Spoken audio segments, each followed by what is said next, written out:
I'll take some questions, but I want to make just one final observation here. When I was actually walking out here, somebody sent me a photo of a CNN headline about what happened in Minneapolis. And this is the headline. I'm just going to read it.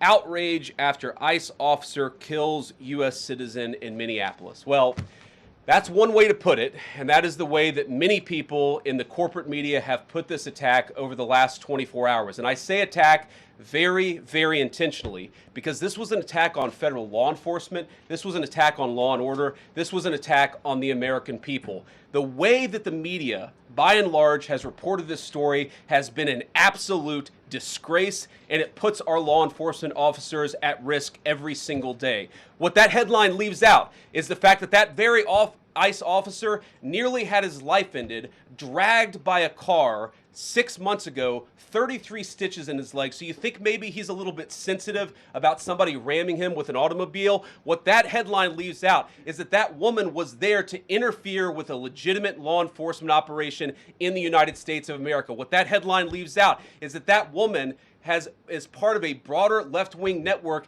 to attack, to dox, to assault, and to make it impossible for our ICE officers to do their job. If the media wants to tell the truth, they ought to tell the truth that a group of left-wing radicals have been working tirelessly, sometimes using domestic terror techniques to try to make it impossible for the President of the United States to do what the American people elected him to do, which is enforce our immigration laws. The President stands with ICE. I stand with ICE. We stand with all of our law enforcement officers. And part of that is recognizing that you people in the media, not everybody in this room, but many people in this room have been lying about this attack. She was trying to ram this guy with her car.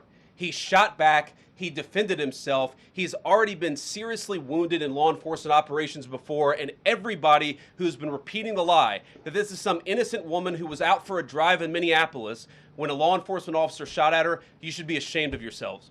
Every single one of you. Questions? Thank you, Mr. Vice President. I wanted to read a quote from Tim Walz earlier today. He said, "When things looked bleak, it was Minnesota's first that held the line for the nation on July 3rd, 1863, and I think we may be in that moment now." Can you comment on his rhetoric and Mayor Jacob Frey and whether they want to see unrest in Minneapolis? Well, that's very tough rhetoric from a guy who just quit because his fraudulent activities have been uncovered.